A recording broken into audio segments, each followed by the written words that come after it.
¿Cómo les va? Shalom Ubraja, paz y bendiciones. Un gusto de estar con ustedes. Espero que me hayas visto en el programa de ayer.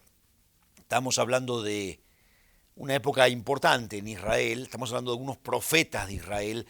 Hablamos de Ageo ayer y hablamos del cautiverio de Babilonia.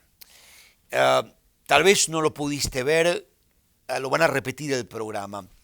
Pero quiero decirte esto. Muchas veces cuando yo menciono cautiverio de Babilonia o Ageo o menciono periodo del Segundo Templo, así se llama este periodo histórico, algunos hermanos se asustan. A mí en mi iglesia me hablan de sanidad y me hablan de prosperidad, todo eso está en la Biblia. Pero tenemos que comprender un poquito los momentos de la palabra del Señor. ¿Qué es lo que pasó? Los momentos históricos. Ayer hablábamos de Ageo, un hombre de Dios tremendo, allí en Jerusalén, y le dice al pueblo, ¿por qué ustedes trabajan mucho y entra en saco roto? Tienen poco. ¿Por qué ustedes se abrigan y siempre tienen frío? ¿Por qué comen y nunca están saciados? Ageo es un profeta tremendo. Espero que lo puedas leer, que vayas a la Biblia, son pocas páginas, y leas al profeta Ageo. Es un hombre que está diciéndole al judío, ¿por qué ahorran y no tienen nada? Trabajan duro y al final de la vida no tienen nada. Hay gente que ha trabajado muy duro al final del mes, hay otros que al final de la vida se encuentran sin nada. Dice el libro de Proverbios que el pobre es como una ciudad sin murallas. Es decir, todo lo que entra sale, no tiene contención, no tiene murallas. La pobreza es una maldición. La pobreza no es no tener trabajo, no ganar dinero. La pobreza es que todo lo que te entra se va. En realidad, si no trabajas, vas a estar muy descansado. El problema es trabajar, trabajar, trabajar y al final darte cuenta que se cayó todo lo que habías hecho. Es muy triste. La pobreza no es no tener comida, la pobreza es tener siempre hambre, no poder retener, no poder saborear, no poder disfrutar. Ageo le habla al pueblo de esta manera. ¿Por qué vosotros trabajás y el salario cae en saco roto? ¿Por qué comés y no os satisfacéis? ¿Por qué os abrigáis y no os calentáis? Así dice el Señor, dice Ageo, profeta del Señor. Profeta es uno que habla de parte de Dios. Poneos a reconstruir el templo de Dios. Cada uno se ha puesto a edificar su propia casa. Edificad el templo de Dios y el Señor os bendecirá a partir de este día. Así dice el Señor. Lo que está diciendo es, habían vuelto esta generación de cautiverio en Babilonia. Habían empezado a edificar el templo, el segundo templo. Pero después cada uno se había puesto a edificar su casa.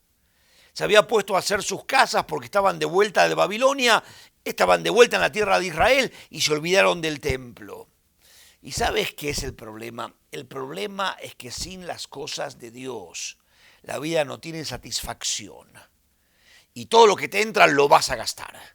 Y no es que no te entre nada, es que no vas a poder retenerlo. Ageo, vamos a ver ahora en un mapa, ayer veníamos viendo un poquito de esto. Ageo había vuelto. Esto amarillo es Babilonia y esto es Persia. Habían vuelto de la cautividad y estaban de vuelta en Israel.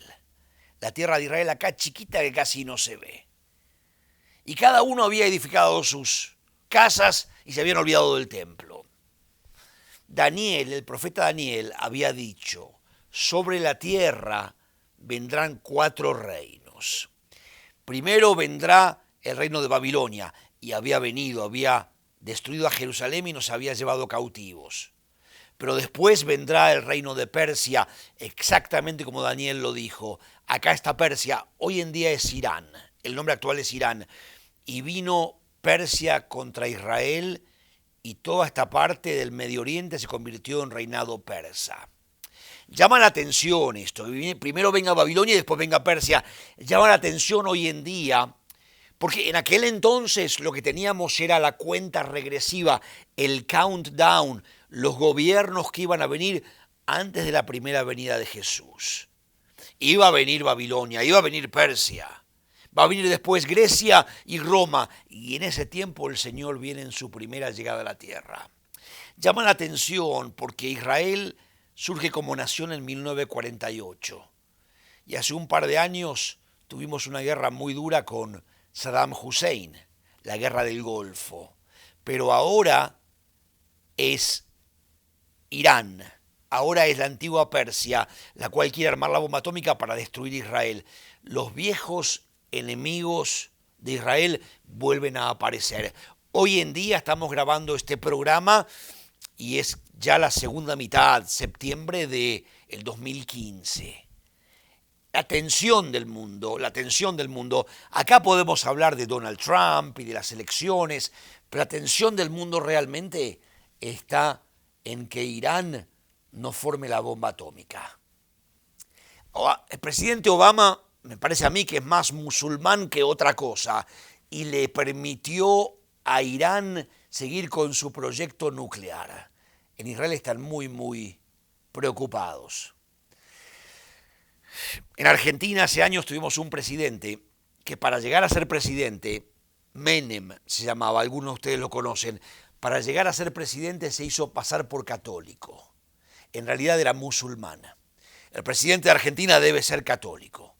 Pero él era musulmán y cuando estuvo en el poder, cuando fue el presidente, volaron la embajada de Israel y no pasó nada. Se voló el centro de la comunidad judía de Buenos Aires, muchos muertos, no pasó nada. El hijo de Menem, de este presidente, lo mataron cuando estaba él en el gobierno y fue enterrado en un cementerio musulmán. No era católico, pero lo pusieron en un cementerio musulmán. Lo cierto es que los problemas entre Argentina e Irán, por la embajada, por la AMIA, nunca fueron resueltos. No sé qué va a pasar, todavía tenemos un año y meses más de gobierno de Obama. Estos últimos meses son los más peligrosos. No sé qué puede pasar, pero Obama acaba de permitirle a Irán que siga con su plan de construir la bomba atómica. Una bomba puede destruir Israel. Estados Unidos ganó la Segunda Guerra Mundial porque tenía la bomba atómica. Si lo hubiera tenido Alemania, Alemania gana la Segunda Guerra Mundial. Es un arma mucho más poderosa que aviones y submarinos y portaaviones. Con una bomba uno puede controlar el mundo. En los días de la Segunda Guerra Mundial y ahora Irán quiere armar esa bomba atómica y Estados Unidos, el presidente Obama, se lo está permitiendo. Creo que hay que hablar claro, y esto es lo que está pasando ahora. Tal vez el programa lo veas dentro de un año, 5 años, 10 años, y tal vez puedas ver que hay algo de profecía en todo esto, o tal vez el rumbo haya cambiado. Lo cierto es que Daniel dijo, va a venir Babilonia y va a venir Persia. Y después va a venir Grecia. Si esto es correcto, y estamos haciendo palabra profética correctamente trazada, el que va a oponerse a Irán no es Estados Unidos, obviamente no, con este gobierno. El que va a oponerse va a ser Grecia. ¿Qué es Grecia? ¿Grecia es un país que está a punto de irse a la Comunidad Europea? No, Grecia apareció en estos días de la historia en el countdown, en la cuenta regresiva, en la cuenta a menos para la primera venida de Jesús. Daniel dijo, vendrá Babilonia, vendrá Persia y después vendrá Grecia. Es decir, el ataque vendrá primero a Israel desde el este, de los países del este. Acá está Israel, chiquitito casi no se ve. Pero después vendrá de los países del oeste, de Grecia y de Roma. Lo que pasó fue esto. El profeta Ageo había regresado de Persia y estaba profetizando. Esdras había regresado y estaba construyendo el templo. Nehemías había regresado y estaba construyendo los muros de Jerusalén. En el mismo tiempo que este regreso de los hebreos se está dando, algo más que nadie lo había visto, solo Daniel, en su profecía, en su visión, en su entendimiento de los gobiernos y los países, Daniel había hablado del reinado de Grecia. Grecia hasta ahora no existía. Hasta ahora habíamos hablado en la Biblia de Egipto, acá está Egipto al principio, ¿te acuerdas? Egipto aparece. Después Babilonia, después Persia. Nunca habíamos hablado de este lado, de lo que es Europa hoy en día. Al regreso del cautiverio de todos estos personajes, acá, en Grecia, ahí está apareciendo un personaje medio raro que no aparece en la Biblia. Se llama Sócrates. Sócrates vive en Grecia y abajo de un árbol empieza a pensar y a filosofar y a hablar. Grecia tiene una vista, un clima hermoso, una vista preciosa al Mediterráneo. Las islas griegas son los mejores lugares de vacaciones del mundo y allí Sócrates, 500 años antes de Jesús, 400 años antes de Jesús, empieza a hablar. Sócrates tiene un discípulo que se llama Platón y Platón tiene a su vez un discípulo que se llama Aristóteles. Estos tres, casi como Abraham, Isaac y Jacob, Sócrates, Platón y Aristóteles, estos tres son contemporáneos con el retorno de Babilonia del pueblo de Israel. Es la misma época. Estamos hablando de el final de lo que llamamos el Antiguo Testamento. Es el periodo del Segundo Templo. Y allí Sócrates, Platón y Aristóteles empiezan a filosofar, empiezan a pensar como nunca antes había pensado.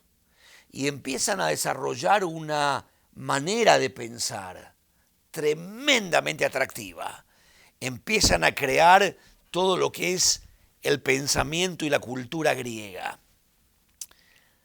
El pensamiento griego y la cultura griega no son ajeo. La teología judía son diferentes.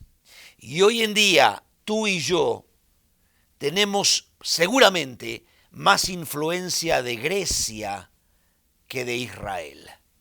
¿Qué es la teología judía? La teología judía es: vamos a regresar y vamos a edificar acá en la tierra la casa del Señor y va a haber contacto con el cielo.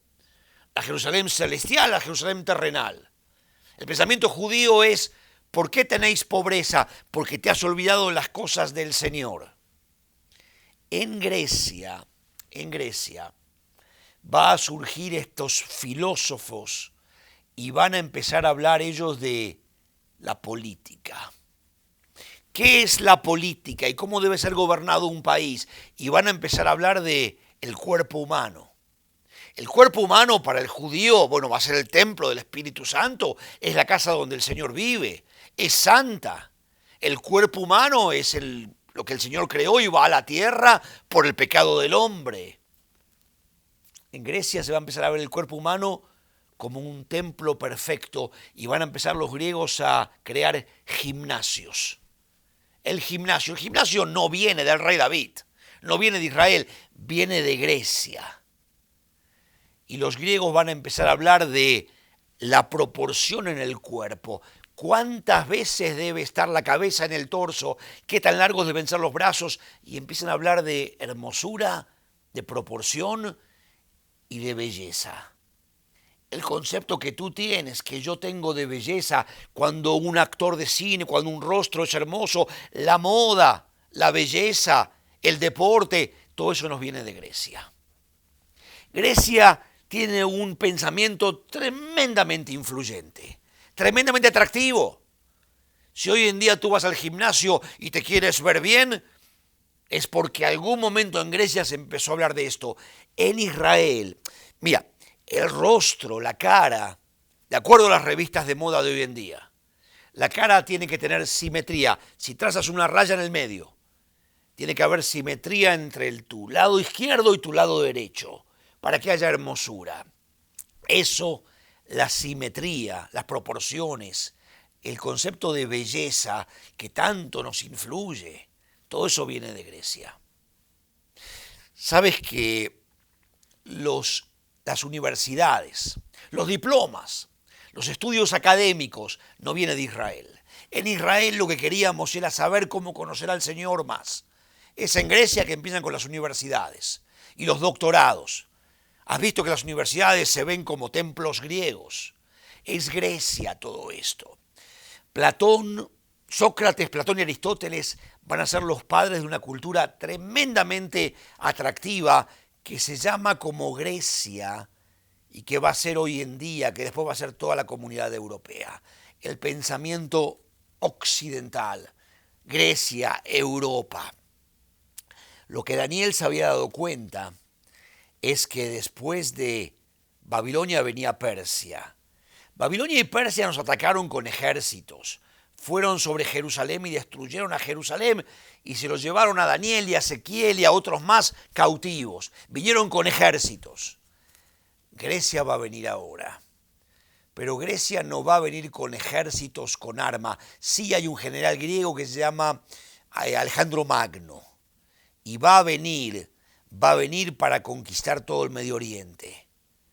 En realidad Alejandro Magno, ya lo dijimos alguna vez, va a venir para conquistar a Persia, la gran civilización, pero va a pasar por arriba de Jerusalén. Y Jerusalén va a ser invadida por los griegos.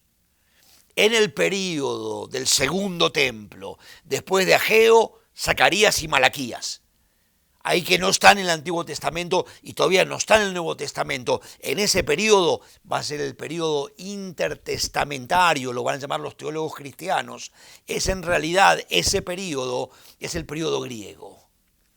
¿Sabes lo que va a pasar? A nosotros, los judíos, nos encantó Grecia. Dejamos de hablar hebreo, una lengua muy primitiva, era la lengua en la que el Señor le habló a Moisés, el hebreo. Era la lengua de la revelación, pero los judíos nos avergonzamos del hebreo y empezamos a hablar con términos griegos, términos filosóficos, términos compuestos, con prefijos y sufijos, con partes que se le pone adelante a la palabra y atrás para armar términos complicados que quieren decir mucho más. El hebreo es un idioma sencillo en realidad, pero es el idioma en el cual el Señor le habló a Moisés, es el idioma de las Escrituras. Pero ahora empezamos a hablar en griego. Dejamos el hebreo. ¿Por qué cuando llegamos al Nuevo Testamento, a la vida de Jesús, está escrito en griego? Los originales son en griego. Porque los judíos ya no hablábamos hebreo, hablábamos griego. Y escribíamos en griego. Influencia del mundo. Grecia es como el mundo. Viene con el gimnasio, viene de aquí, del este, viene con el gimnasio, viene con la moda, viene con la política y de repente nos empieza a cautivar.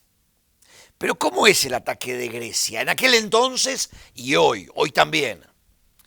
Yo creo que el ataque de Grecia es muy sutil. No es como Babilonia y Persia. No es con ejércitos, no es con espada. Es con la hermosura de la sabiduría, es con el pensamiento. Claro, a mí personalmente, me gusta ir al gimnasio. Hace años que voy al gimnasio y trato de ir varias veces por semana y si puedo ir me siento bien. ¿Es pecado ir al gimnasio? No, no es pecado ir al gimnasio, es algo bueno. Pero parece como que, los vientos griegos, los vientos europeos, van avanzando sobre Israel. Y de repente es bueno ir al gimnasio, pero de repente me empiezo a preocupar como que demasiado de cuánto estoy comiendo y de qué como. Pero es bueno una buena dieta, es bueno. Pero de repente estoy mirando hasta la última caloría. Y de repente me empiezo a mirar en el espejo y empiezo a ver cómo me veo. Y de repente me doy cuenta que algo pasó. Me doy cuenta de repente que me estoy enfriando espiritualmente, pero me gusta el gimnasio, sí, me gusta, me hace bien, pero me empiezo a meter y me quiero ver como un físico-culturista y empiezo a tener toda mi atención y veo que algo en mi espíritu se empieza a enfriar, entra el frío de la carne. ¿Y cómo es esto? Es que Grecia entra lentamente sobre Israel. A los judíos nos encantó. En la época griega, los judíos dejamos de circuncidarnos, porque era una mutilación del cuerpo y las estatuas griegas tienen que ser perfectas. Desnudos los cuerpos, perfectos, nada de mutilarnos, ni cortarlos, ni nada. Dejamos los judíos de ir al templo para ir al gimnasio, pero yo quiero ir al gimnasio. A mí personalmente me gusta mucho ir al gimnasio, me gusta estar en forma. No hay nada de malo, pero Grecia va a avanzar, el aire, el espíritu, el viento de Grecia va a avanzar más sobre tu vida y de repente lo único que estoy pensando es en cómo me veo. Me gusta verme bien, rasurarme, estar bien para televisión, pero de repente el viento de Grecia entra y empiezo a ver cuánto costará una cirugía para sacarme la papada y para subirme esto y bajarme lo otro. Y empiezo a adorar mi cuerpo. En el gimnasio o con la moda o con la belleza. El viento de Grecia, el ataque de Grecia, es muy diferente que el de Babilonia y el de Persia. No es con ejércitos, es con la hermosura del mundo. Y uno dice, tenemos que volver al cristianismo de antes, al cristianismo tradicional, pero yo voy a una iglesia tradicional. Los domingos a la mañana en inglés, una iglesia bautista bien grande, y allí es como antes, himnos antiguos y con las robes, con las togas, allí en el coro todos, y todo el mundo bien vestido de traje. Sí, pero la gente que está ahí le interesa la política como que un poco demasiado. La política, lo que está pasando en el país, en el mundo, la política, bueno, está bien, tengo que ser un monje. Alguna vez la iglesia para pelear contra Grecia se fueron a vivir los anacoretas, los santos de los pilares, arriba de un palo y se quedaban ahí en un pilar durante meses. No, está bien la política, pero hay un poquito más y quiero saber más y me empiezo a meter y de repente el aire, el espíritu, el viento de Grecia me invadió de tal manera que estoy hecho un político furioso por un partido y de repente me doy cuenta que lo que más me interesa es, me doy cuenta que la política ya no es algo de lo cual yo puedo saber, sino que me ha cautivado mi corazón, mi pensamiento. Me doy cuenta que ya estoy metido ahí, me doy cuenta que ya no me interesa tanto el mensaje de la palabra de Dios o conocer al Señor como entender la política y meterme en política y hacer política. Y yo voy a una iglesia muy conservadora. Sí, allí la gente es muy moral, se comporta muy bien. Allí no hay borrachos y no entra gente de la calle. Sí, pero los que están súper cautivados, están en el culto y están hablando de qué va a pasar con Donald Trump y con Jeb Bush y con Clinton. ¿Está mal hablar de eso? ¿Es pecado? No, no es pecado. Pero hay veces que eso me llena mi corazón tanto, tanto, que siento que el frío de la carne entró. Hay mucho más de esto. Grecia es todo lo que es el buen gusto, es Europa. En realidad David no habla mucho del buen gusto, habla de la santidad, pero no del buen gusto. Y en Grecia, y de repente me compré un carro nuevo y lo quiero mantener bien limpio. Y claro, me gusta, no lo voy a adorar, pero me gusta, pero estoy pensando cuando voy a manejar y lo quiero mantener bien. Y de repente me doy cuenta que el aire, el espíritu, el viento de Grecia se metió en mi corazón y que ha cautivado todo mi pensamiento. Y que estoy sentado allí y en vez de estar en el estudio bíblico escuchando la palabra y pasando tiempo con el Señor, estoy pensando en el carro, en el auto, que está tan lindo. Me acuerdo cuando me trajeron a mí mi auto que estaba nuevo de California, un BMW, todo nuevito, estaba lindo, cómo lo cuidaba y quería ir a andar y salir y bajarle el techo que era convertible, una cosa tremenda. ¿Es pecado? No es pecado. No, pero Grecia va a entrar en ti con una hermosura y va a cautivar tu corazón. ¿Cómo lucho contra Grecia? Sabes que después de Grecia, en realidad va a venir Roma. Pero es lo mismo. ¿Qué es Roma? Es Europa del Este. Roma es la cultura griega como una máquina militar, con mucho orden, con mucha disciplina. Grecia era un poco más filosofía. En Roma es esa filosofía ya con un ejército militar, con tropas, con fuerza ya. Y van a dominar todo el Medio Oriente. En esa época, ¿cómo lucho contra Grecia, contra Roma, la misma cultura, el mismo espíritu? En esa época es cuando Jesús viene a la tierra. En esa época es cuando el Señor se hace hombre y habita en medio nuestro. ¿Cómo luchamos contra Roma, contra Grecia? No podemos con ejércitos. No podemos siendo monjes y aislándonos. ¿No dice el Señor que Él nos da todas las cosas en abundancia para que las disfrutemos? Sí, pero el Señor también dice, cuando habla de tu fe, de mi fe, que es como una semilla. Y que hay cosas por las cuales la semilla, tu fe frágil, pero hermosa, puede surgir algo tremendo de ahí. La semilla está rodeada por espinos. Y dice que los espinos son el deseo de muchas cosas, la avaricia, la codicia de la vida, el deseo de muchas cosas y el engaño de las riquezas. El deseo de muchas cosas, dice. Y uno dice, ¿cuántas cosas necesitas? ¿Cuánto necesito yo para vivir? Cuidado con Grecia porque es una espina que va a ahogar tu fe. Tú lo sientes, tú que eres creyente, sabes cuando entra el frío de la carne y ya no encuentras las cosas del Señor tan interesantes, encuentras más interesantes no ir al gimnasio, sino que se metió Grecia, no la salud, sino que Grecia se metió adentro tuyo y estás cautivado por todo esto. La política, la belleza, los títulos, los achievements universitarios, los títulos universitarios, todo eso viene de Grecia. ¿Cómo lucho contra eso? Es en esta época en la cual el Señor viene a la tierra. La única manera que puedo luchar es empezar a mirar a Jesús y verlo a Él más atractivo que a Grecia. Si no lo veo a Él más atractivo, si no lo veo a Jesús como más hermoso, como más atractivo, me va a traer Grecia.